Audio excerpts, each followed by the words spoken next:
more can I say? Top Billin. Hey yo, fly, Eagles fly, 9-1. Now that's what I'm talking about. 9-1 with a win over the mighty Kansas City Chiefs in Arrowhead in the rain. Haters gon' hate. I guarantee you people still are gonna nitpick it and be like, Philly's not as good as this and that. But listen, Philly's better than your team. So no matter how you try to slice it, Philly is the best team in the NFL because they play complementary football. One hand washes the other and both wash the face. Listen, in the face of adversity, man, if one of the units is struggling, the other one just has to pick it up. In a line of scrimmage game, which you know something like that would come down to, is the Philadelphia Eagles with its ability to adjust, right? The ability to adjust and adjust on the fly. Now, some of these adjustments didn't need to be made because your boy Jersey Murph here was talking about them in the beginning, right? So we talked about the big dime situation and limiting Travis Kelce. We're going to get to that, right? That almost worked out exactly how I said that they needed to really run that, right? That's why you got to be, come on, man. You got to be giving your boy Jersey Murph some props. We're coming with the real around here. Well, everybody else, man, or at least most of everybody else probably out there faking the funk, man. But check this out right here. Now, I did not like this at the beginning of the game because it seemed like more of the same, meaning exactly the kind of stuff that got us in trouble in the Super Bowl. This man is a pocket wizard.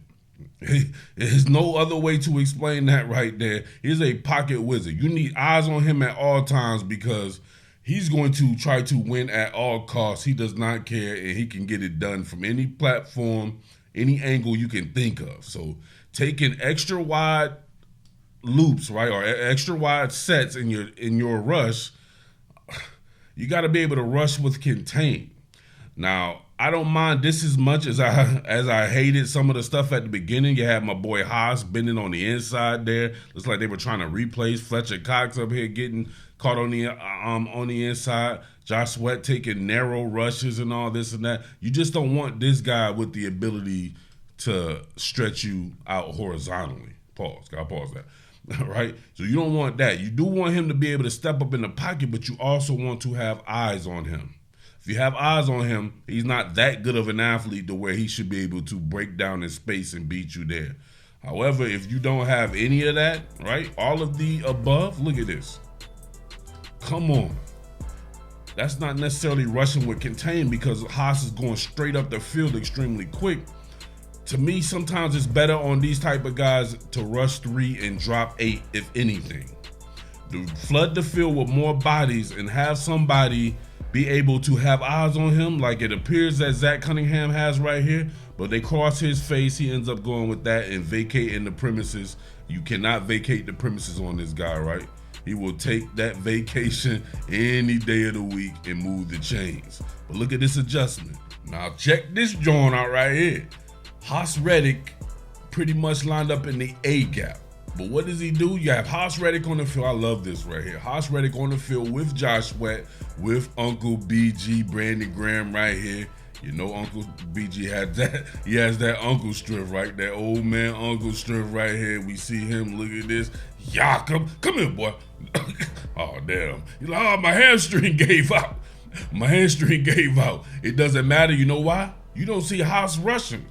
Haas is spying. He's on a green dog, if anything, meaning he will rush if he sees the opportunity and if you see if Patrick Mahomes is trying to detach, right? You leave him with exit wounds from his exit plan. Look at that. That was a key pivotal situation right there. He couldn't do nothing but do some weird shit, and he got his shit mutumbo, man. Got his shit packed like a mug right there. That is a great adjustment, and I saw that. I was like, man, they're more rushing 3 and then green dogging him. I was like, oh, that's brilliant, right? You see Cunningham in man coverage on Jerick McKinnon here, Haas right here, right? You can see it, 50-50 situation, right? He's on an even plane. Right now, he wants to stay on that same plane Mahomes is on right there. He doesn't want to get too far up into the rush right here. He doesn't want to get caught up. He's just going to mirror and mimic. Now look at him. And you know he has the best closing speed out of anybody in the front. He's able to get that, make Mahomes just, I don't know what the hell Mahomes is doing right there. Come on, man. But he got his shit blocked. He got his shit hit against the glass, too. That's hard. Theo Ratliff. All right, y'all. What did y'all think about the game plan on Travis Kelce? Remember, I came with that big dime piece, and I talked about making sure that there's always someone matched up on Travis Kelce, whether it be Kevin Byard or Sidney Brown. Obviously, I told you my preference would be Kevin Byard. I don't know about Sidney Brown.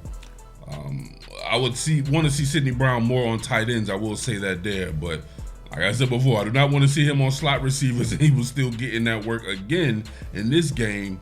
But I digress from that here. Kevin Byard, though, tough task right here. Look at him get freaked off the line of scrimmage. Look at that instant space created. You don't have to be the fastest man in the world to be able to create a ton of space out in football. That's what people don't understand about that, right? So people were crying about this particular play right here. But he's in man coverage, like I suggested, on Travis Kelce at all times. Does he get there early? He may get there a little early, but guess what? He's not impeding anything. There's nothing being impeded here. It's just the fact that he was able to be there close enough to distract Travis Kelce to where his concentration wasn't on deck right here. See it, right? Right? He's able to make up, right? First of all, you had Patrick Mahomes kind of underthrowing it. He's able to catch up there, and it's a little bit of a distraction. People gonna cry about it or whatever. It is what it is. Let's see it from this angle here. Now, he has his hand on his jersey, but is he tugging it or pulling it or anything? It's just close. I don't see that, right? Like, get his hand on his arm before. He's able to put his hands out and everything like he would want to and everything. I don't see him impeding anything, but hey, it is what it is. People gonna cry about that, but those same people won't cry about this.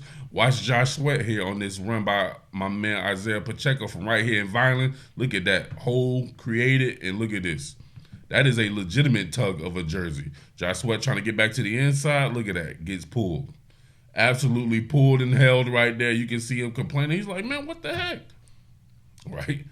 There's plays not called on both sides, man. People got to stop with this ref is cheating type shit. I can't stand that shit. That's that casual fan 101 shit. You don't never hear me getting on the referee type shit, man. If you played, you've been out there, you know damn well you get away with a lot of shit. The next man gets away with a lot of shit on the other side of the ball as well. So it is what it is on that front. All right, if you want to point to why your man Travis Kelce didn't have a good game, Brad Roby made sure that with this colon blow right here. You can see it. Splaka tire right in his colon. It was instant. You get a good hit to your colon, it's instant, man. It sends diarrhea all throughout your system. You can see when he landed right here, right? He fertilized and had to instantly turn it over to relieve the pain of that gas and all that built up that quick. Come on, man. They're going to have to boil his drawers, right? Going to have to be a crawfish boil of his drawers to get all that shit up out of it. Bang! Right there in the colon. There's no way he was going to have a good game after that shit. He was done. Fumbled, lost control of his nervous system, his circulatory system, and his digestive system. He had to just turn it over. He was like, you know what? I'm going to be good on the toilet tonight. Smooth move. Fuck out of here, man. Come on, man. That was hard. That in and out bracket coverage, all that had Travis Kelce out of sorts. You can see him here on this particular pivot route, right? Bring that bad boy to the inside and then work it back outside there. See him straight up, matched up, man coverage, Kevin Byard. Works on the inside right there. Travis Kelce pushes off, right? We gotta talk about it both ways right there, right? Travis Kelce pushed off on this particular stem portion of this right here. Right to the inside right here. Now look at the push off right there to get that little bit of separation. It's a crafty veteran move. I don't mind it at all right there. But man, him being out of sorts, he got his space, he got his separation right, but it didn't matter right here. He turned his hand over to try to catch it kind of differently instead of kind of reaching out like this. I'm not sure, but listen, that game plan had him all out of sorts, and I focused so much on that to see how they could limit him, and they ended up doing it. I don't know if it was a mental thing or whatever. He had some plays where he was open, he couldn't make it, and of course, he got punched all up in his colon too. I thought it was a pretty good day from both safeties. Reed Blankenship was Johnny on the spot with his tackling in this particular game, and in games like that, that's exactly what you want. You want to be able to leave a man where they stand. Kevin Byard, I thought, had some very good moments. A little up and down in coverage, but hey, when you're guarding Travis Kelce, it's going to be what it's going to be. But on this particular one right here, he shows that he's Johnny on the spot going against this over route. You got him right here. Looks like he's initially beat. However, he's able to make that ground up, and Patrick Mahomes was all off right here. We can see my man was a little bit too flat-footed right on the exchange point right here. See him coming on the exchange point. Maybe he's thinking it's going to be a vertical route. You see my man stick that foot in the ground. My man Cunningham right here, he's done, right? Zach Cunningham, he's cooked on this. But luckily, he underthrows it, and my man is right there. I was jumped up out my seat. I could not believe it. I thought it was a touchdown when they threw it, and I was like, wait, what? I could see it happening, right? I could see it happening. I was like, oh, snap, they're outflanked, because if you go over here, Reed Blankenship is actually in man coverage on Travis Kelce, right? Or is that Sidney Brown? It's one of them, right? Put it this way. There was nobody right there. That was a complete vacation in the back of the end zone, but Kevin Byard just so happened to be Johnny on the spot. That's why you go and get a guy like that, man. Hell of a play. Absolutely, man. I don't know if y'all noticed this, but Reed Blankenship was laying out my boy Isaiah Pacheco, right? Listen, South Jersey's own right here in Vineland, New Jersey. My man taking his draw play, navigating that bad boy. Do a lot of sanitation right here. I'm trying to see who this is. I think it's Kevin Byard right here with the missed tackle. Morrow with the missed tackle. But look at Reed Blankenship. Yaka, man. Dude, you see him fly through the air? Reed Blankenship, what are we doing right here? Look at him break down in space, head on the outside. Bang! Right into his colon. That, my friend, is the Dukolax hit of the week right there. Right into his colon, making that man fly back. He got a reverse first down by going backwards. He's back at the line of scrimmage damn near. What the hell? This shit looks super cartoonish. My man Pacheco be reminding me of Marion Barber. They both got that kind of zany, wacky, physical way of running right there. And bang. You ever see somebody fly like this? Bang. He's all in the air. This man had to touch earth. Bang! Fertilized that man off of the Dukolax hit of the week. Your boy Reed Blankenship. He had one on the sideline too, but this joint right here was a lot funnier. Come on, man. This man flying through the air. Man, did you see my boy Milton Williams on a slice a few times in the game? You talk about some severe quickness. Now, this is out of that interesting set that I was talking about a few videos ago. Looks like it's your normal front, right? You have your 3 down linemen. Looks like you're running out of your base 3-4. However, instead of another linebacker, you actually take out the linebacker. You put in your nickel back here, right? You have your nickel back popping, Brad Roby, and then you have Kevin Byard down here in man coverage. It's a pretty interesting way to be able to both slice against the run, right? And then be able to combat the pass. But look at your boy Milton Williams. Oh my goodness. Pacheco did not know what hit him. Fertilized again. Look at that. You're trying to run these counter plays right here. I like their counter plays, but they have a very good run counter game there. Get that counter. My man is slicing down on Tooney here. Slices that out right there. And look at that. Man, gets himself a tackle for loss. Milton Williams is that dude. Oh no, he had the tricky foot though. What happened to his foot? Whoa, that looked pretty bad right there. Tricky foot. Man, I don't know if anybody saw this right here, but I'm starting to come around on this being JB's last year here. Now, if they're gonna have to try to play like this, which is not James Bradbury's game, told people countless times he's a vertical bell cornerback. People try to make him out to be some type of close quarters cornerback or press man corner. That's not him. He can't run. Look at this right here. Too close. And look at this instant early pandemic separation. Dr. Fauci's like, damn, that may be too much separation right there. Dude, he's just lucky Patrick Mahomes missed this right here, but he was beat quickly. That's bad. Look at this. Turns to track with him, right, to get in his hip pocket. He can't get in his hip pocket. The guy just simply runs by him. Like I told you before, he needs to open with his back to the sideline, shuffle, bell. Then he's already on top of the route. Then he can react from there, right? But having him manned up on somebody, right, looking them straight up in their eyes, that's not his game, man. Y'all got to quit that, man. Y'all gonna get this guy embarrassed out here. Now, y'all know I absolutely love this one right here. I've been calling for it. This was DeAndre Swift, a.k.a. the Philly Flyers role back at Georgia when they had Nick Chubb and Sony Michel in front of him. He was kind of like the gadget guy, right? We know he can tote it in between the pipes, but having this man be able to bend the edge, look at this sweep here. Bang, get him out on the edge there. Got Stoll blocking for him, Jordan Mailata, and you know he's going to be able to navigate sanitation right here. My man right here, he's not even worried about anything, right? He's just trying to meet that block right there. He could have just stayed where he was at maybe and trust that somebody else was going to have that contain right there, but he gives up that alleyway, bangs it back onto the inside right there, running through arm tackles, running through big Chris Jones, one of the baddest dudes on the planet, and doing his thing. Drew Tranquil can't get him. Derek Nottie, come on, man.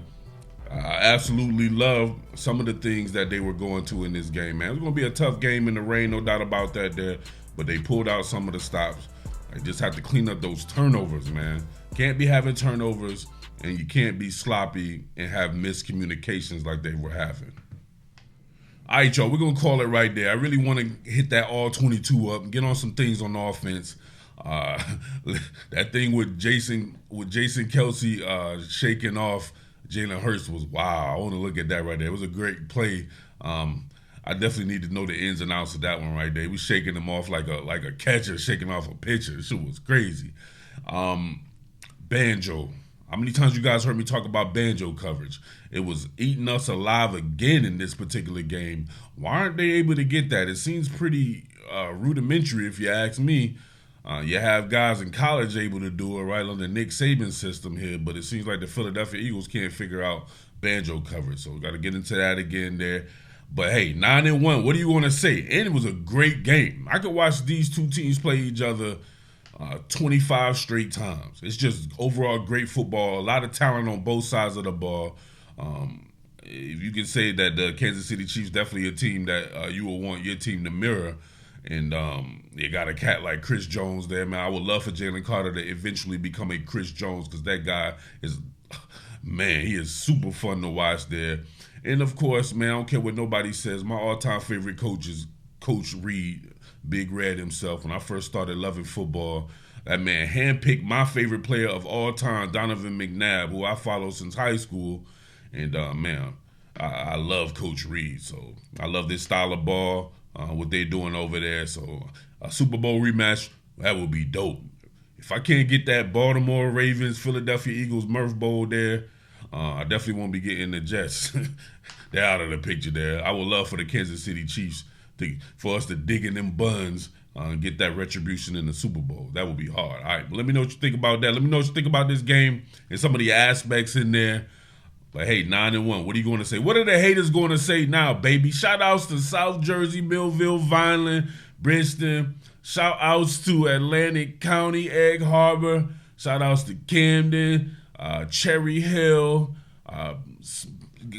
Pensauken, Salem County, everybody out there, baby. We doing it big, baby. Shout outs to the entire Philly, South Philly, North Philly, especially. Shout outs to Elton, Maryland, and the entire Delaware, or at least Wilmington, Newcastle, Christiana, places like that, man. Y'all know how I get down. All right, Wilmington, what up? What more can I say? Top Billin.